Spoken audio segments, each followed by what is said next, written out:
Assalamualaikum warahmatullahi wabarakatuh. Kembali lagi kepada kami, Padepokan Sandal Jepit. Dalam segmen kali ini kita akan mengundang narasumber kembali ya teman-teman. Ini cerita narasumber yang dialami nyata oleh beliau. Oke, silakan. Ya, berjumpa lagi sama saya yang kemarin menceritakan tentang kejadian teman saya. Sekarang saya mau bercerita tentang saya pribadi. Ini untuk yang awal-awal saya akan menceritakan beberapa kejadian yang ada di tulis terlebih dahulu. Bahkan sampai saat ini masih banyak sekali mengalami hal, entah itu kecelakaan atau hal mistis gitu. Jadi saya akan bercerita sedikit tentang kejadian saya pada, kalau nggak salah, tahun 2016. Oke, sudah penasaran nih dengan ceritanya? Mari kita mulai ceritanya. Cerita horor.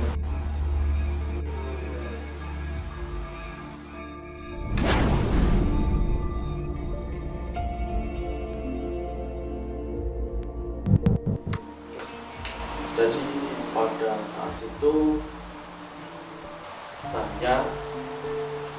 saya sendirian, ceritanya main sendirian, dan saat itu istilahnya saya menyusul rombongan saya yang sudah di atas gitu. Jadi saya berangkat sekitar jam 2 sampai rumah, ya jam 2 siang. Kalau nggak salah waktu itu ada kegiatan bersih-bersih di Gunung Wilis. Jadi saya mau menyusul, berangkat jam 2 siang, berangkat sampai base camp jam 3. Jadi saya di base camp masih istirahat, nyantai, ngobrol-ngobrol sama pihak base camp, Pak Pur, dan penjaga loket. Jadi saya masih santai, sama saya tanya-tanya tentang kegiatan tadi, ada kegiatan apa hari ini, ada apa.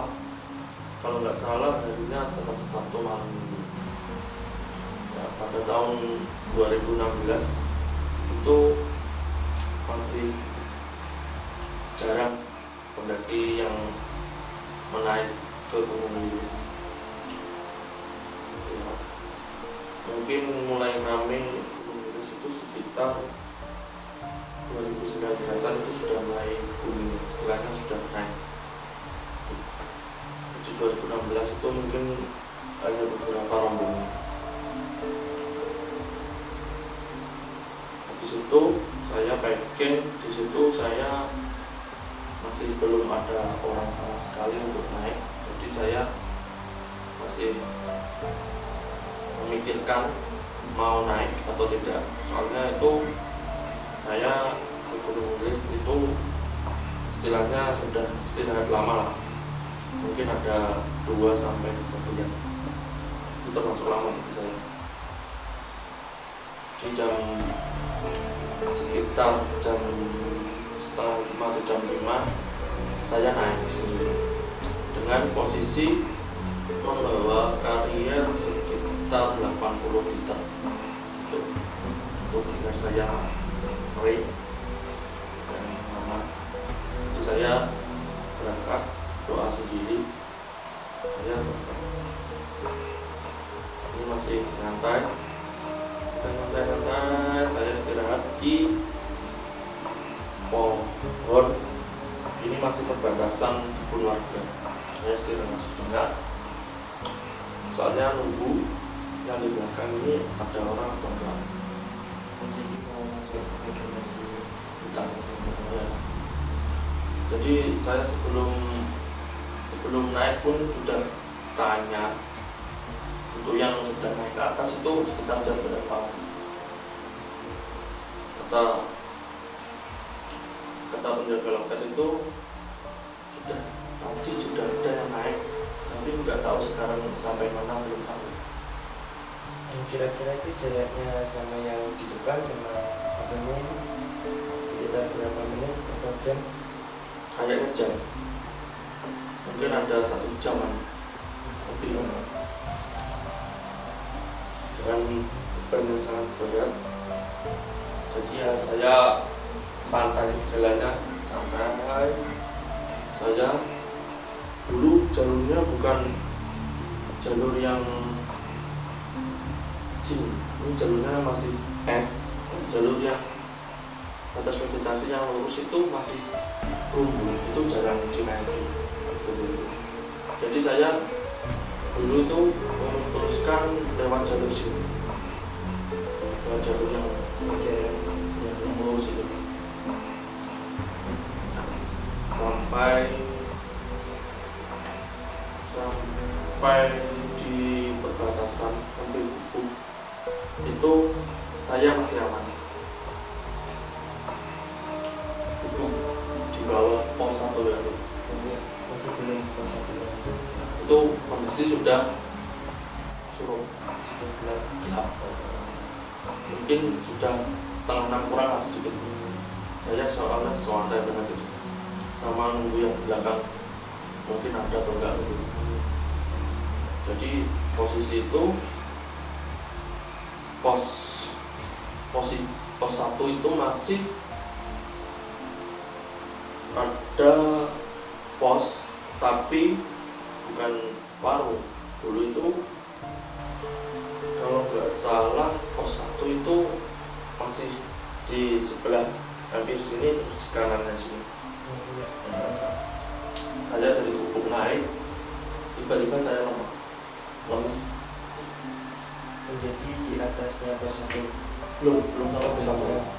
Sebelum tadi di atas Gubuk. Kalau sekarang itu di atas Gubuk. Jadi saya di situ kayak melihat sosok bayangan itu lari dari sosok kiri, dari kiri saya.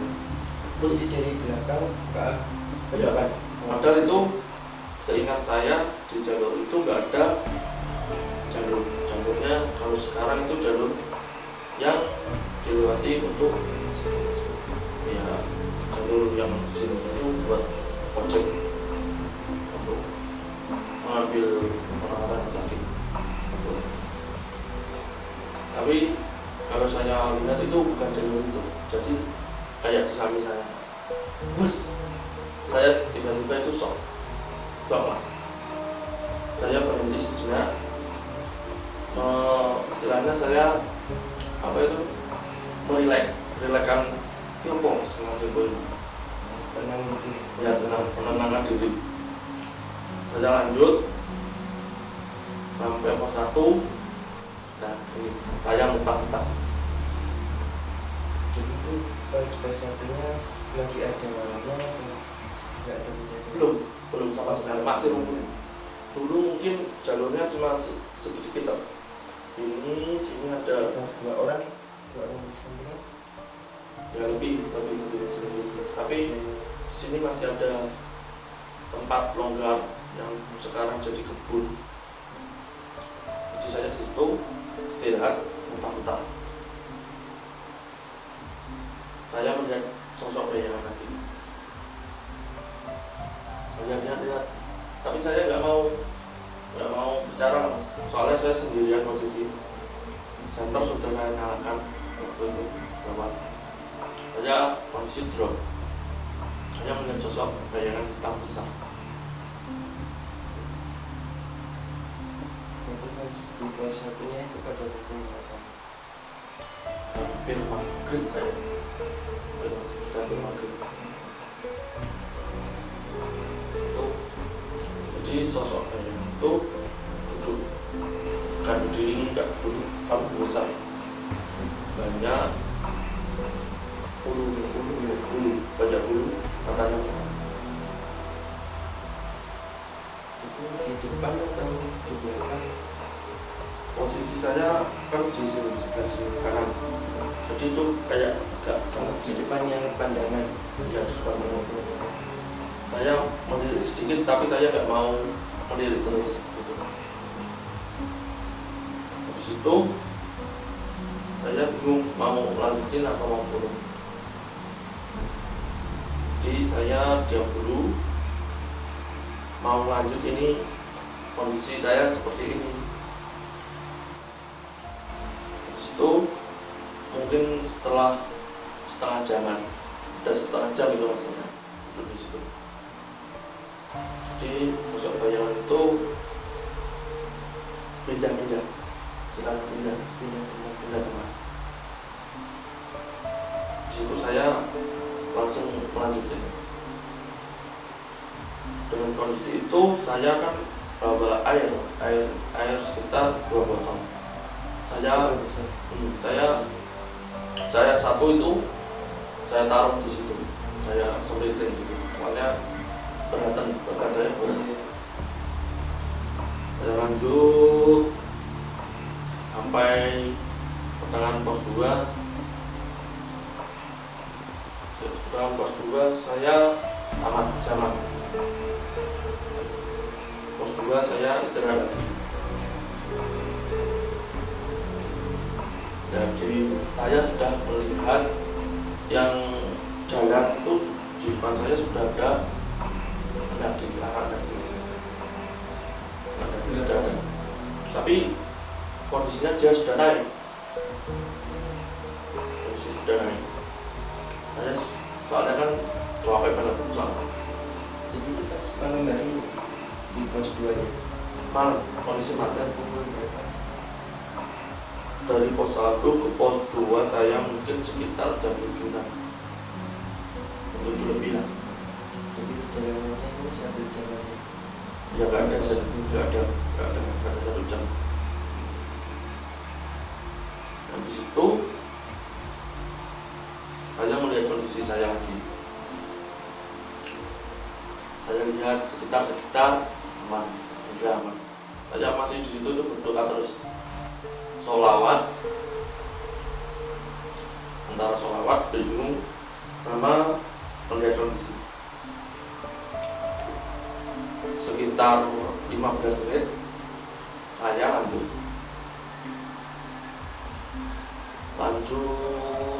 santai, kondisi naik, saya mutar lagi. Dari pos 2 mau naik ke pos 3. Pos 3 saya mutar lagi. Jadi saya di situ kondisi sudah drop. Saya mau mendirikan di tenda di situ, takut ada bayangan sosok lagi. Karena memang takut soal. Pos 1 itu. Ya, tapi itu sudah nggak ikutin. Habis ini ada lagi. Habis ini saya masih lanjutin, soalnya memaksakan diri saya. Memaksakan sampai pos tahu. Saya berjalan mungkin sekitar 1 menit. Ya berapa langkah gitu. Di sini ada pohon, ada pocong. Dibaliknya pohon? Enggak, dibaliknya pohon, dia berdiri dulu. Jadi dijajar sama pohon. Itu dalam kondisi itu saya kayak ada bisikan terus, saya bingung.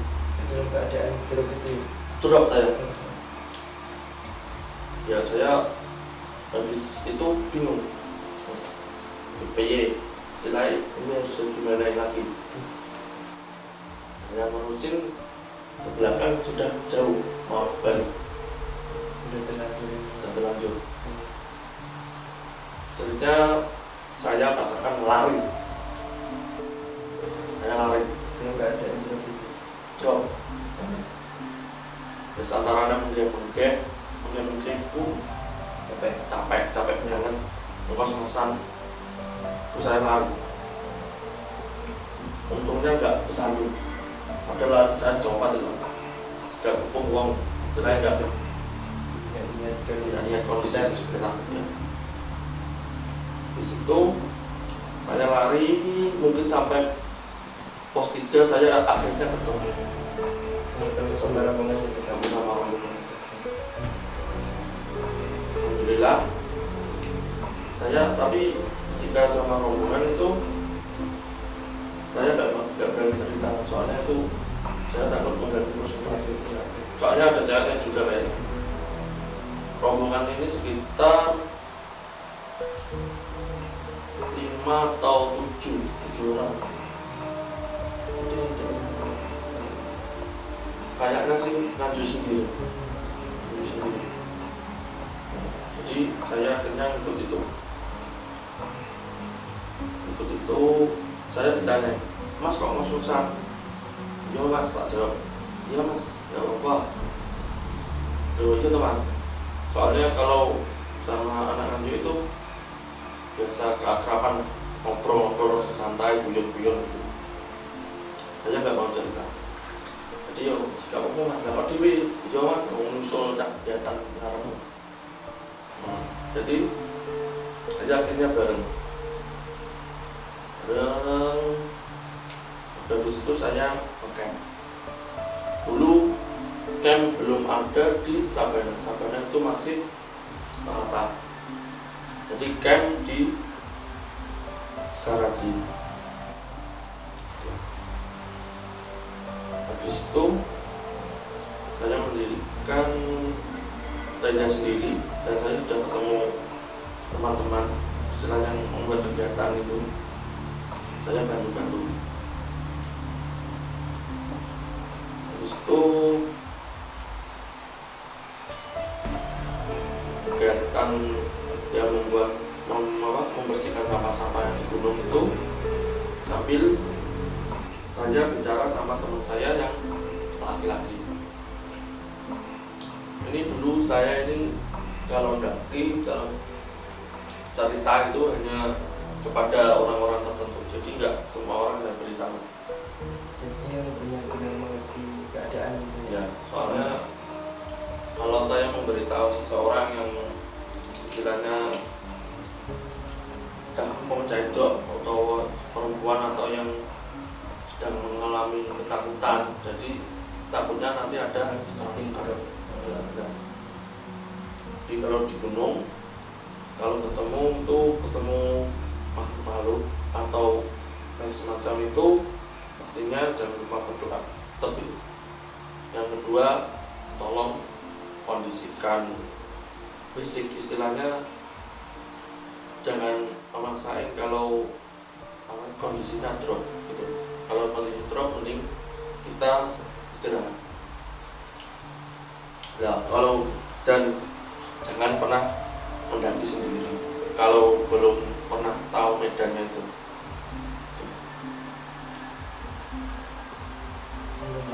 Kamu pas di pos Kertajinya itu nyampe jam berapa?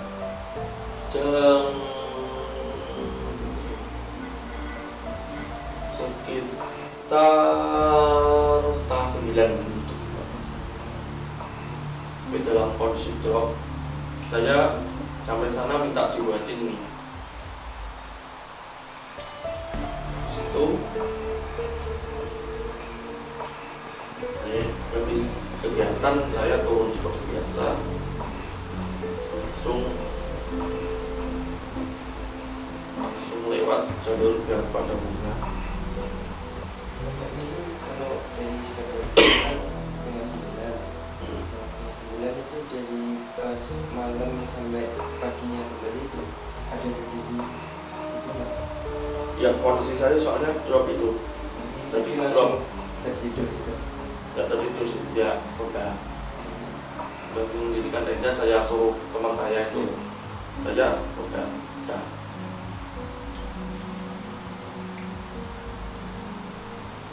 tak apa sih mas.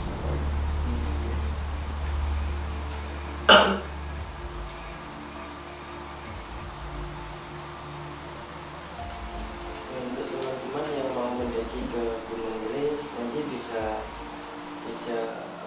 bisa ngabarin ini untuk guide-nya juga bisa, insya Allah nanti dicantumkan di kolom deskripsi ya teman-teman. Kalau untuk guide-nya nanti langsung saja tanya-tanya ke Mas ini langsung. Lanjut. Jadi kalau milih kata Mas ini guide, kalau memilih guide itu yang benar-benar mengerti SOP mendaki. Jadi mulai persiapan fisik atau kegiatan yang dibawa apa itu harus jelas gitu. Jadi kalau naik Gunung Wilis ada tantangan-tantangan tersendiri yang tidak boleh dibawa. Coba bisa dijelaskan sedikit tantangannya.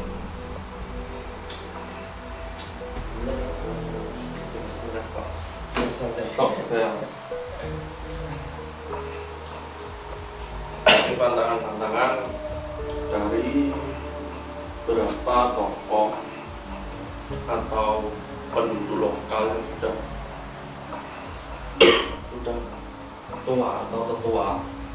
Jadi kalau untuk mendaki Gunung Wilis terutama izin kepada orang tua. Yang kedua, jangan lupa berdoa. Ini yang sering kita lupakan ketika mendaki bersama. Kadang dia langsung mendaki itu. Yang ketiga, jangan lupa bawa peralatan yang lengkap. Kadang kejadian saat hujan, tiba-tiba hujan dan tidak membawa peralatan, itu akan mengakibatkan bencana bagi diri kita sendiri, entah itu kedinginan atau kita kayak saya yang sakit tiba-tiba. Jadi sesuaikan beban kalian ketika mendaki juga.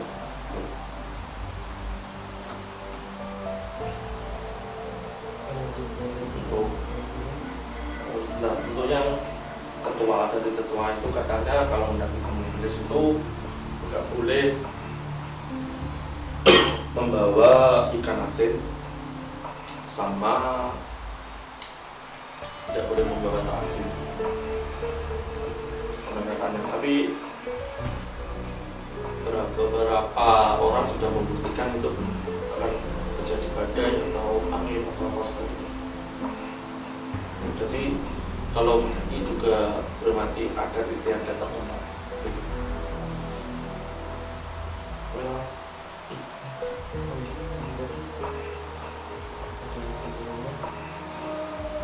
Alhamdulillah pada saat saya turun kondisi saya tidak baik. Soalnya saya sudah bisa membentuk untuk posisi. Jadi saya lewat jalur seperti yang saya awal saya ya awal saya mendaki saya lewat jalur C. C itu dari balungnya jalur itu. Dulu jalur pertama kan lewat jalur A yang atas Horong itu. Sekarang soalnya jalurnya sudah dibikin sendiri untuk pendakian. Sakit. Ya, nanti kalau ada rencana mendaki sama abangnya nih, nanti langsung saya share aja atau langsung kalian di WA mau mana mendaki mana juga bisa. Iya, ketika saya turun saya lihat ya kondisi yang sudah ada penampakan tersebut ternyata ya biasa saja seperti umumnya pada saat dari biasa. Alhamdulillah nggak ada masalah. Soalnya kan sudah ramai, saya pulang bersama sama. Kedepannya mau mendaki kemana? Untuk rencana kedepannya masih banyak tugas. Bukan banyak mendaki. Ya kalau mau mendaki gunung kemana juga bisa. saya. Insya Allah saya tetap bantu. Rencana ini dibuat gimana Mas? Untuk cerita Gunung Wilis terlebih dahulu atau gunung-gunung lainnya? Di sering-sering aja malam Jumat ini Gunung Wilis ini, terus malam Jumat ke depan itu Nah, soalnya saya kemarin ketika saya bikin video itu ada teman saya lagi mau bercerita, katanya dia juga pernah tersesat rame-rame gitu. Jadi tapi saya belum mengabari kembali bisa untuk bekerja sama dia, bisa diundang di sini atau tidak, belum tahu. Dan saya juga pernah ketika membawa rombongan itu kondisi perempuan itu mens, sudah pernah, itu harus gimana harus juga pernah itu. Kita ada lagi sebenarnya itu dulu aja Pak. Nanti yang kalau cerita gunung lainnya ke depannya aja ya. Oke teman-teman, kita akhiri ya sampai sini. Ini ada pesannya untuk pesan saya seperti tadi aja ya. Soalnya gunung itu hidup bisa menjadi teman dan juga bisa menjadi musuh kita. Jadi pisahkan dengan matang. karena alam itu nggak bisa ditandang. Malam Jumat ke depannya kita akan mengundang narasumbernya lagi ya teman-teman. Ini ini sudah bicara tadi, tersesat satu rombongan lagi. Dinantikan aja videonya selanjutnya. Insya Allah selanjutnya habis ini nanti narasumber yang suka begitu aja yang Gunung Wilis yang part 2-nya itu.